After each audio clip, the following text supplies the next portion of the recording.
If you suspect you got a water leak in your house, maybe your water bill is really high, you don't see any obvious leaks or drips anywhere, could be your toilet. But I'm going to show you a couple things you can easily check yourself to see if your toilet is the culprit. So I did a mock-up of the inside of a toilet. I don't have one that has the older parts like this. This is typically what you'll see when you take the lid off the back of your toilet.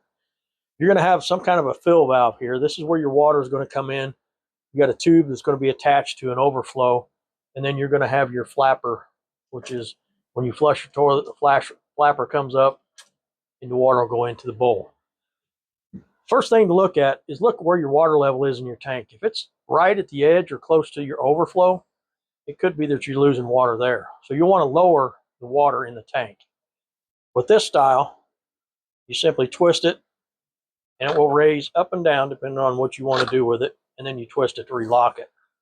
Some of the other ones that have the little cylinder up and down, it'll have a set screw, a plastic screw on the top, and you can turn that depending on what you want your water level to go up or down.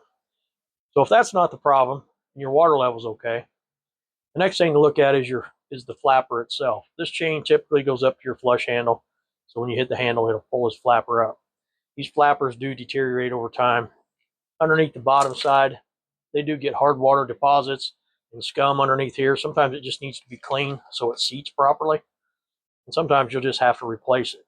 They're simple to replace. They just clip over these little ears right here. You can do it yourself. One other thing to look at is if you have too much slack in your chain, sometimes when the flapper closes, that chain will get caught underneath there.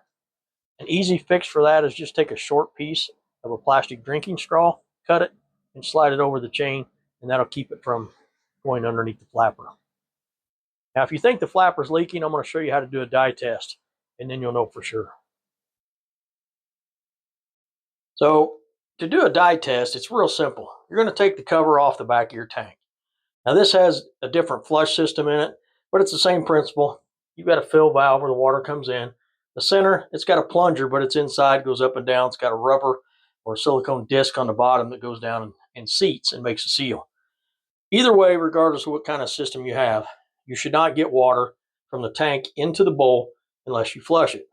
So real easy, just take some food coloring. A darker color works better. And just put a little bit of food coloring inside the tank. Ideally, you would do this maybe at night before you go to bed and let it sit overnight. But within 15-20 minutes, you should be able to see. If you have a leak, you'll have water that'll actually come up into the bowl. If you don't have any color comes up in the bowl, then you know you don't have a leak on your flapper and you're good. Real simple test you can do yourself. Let me know if you have any questions.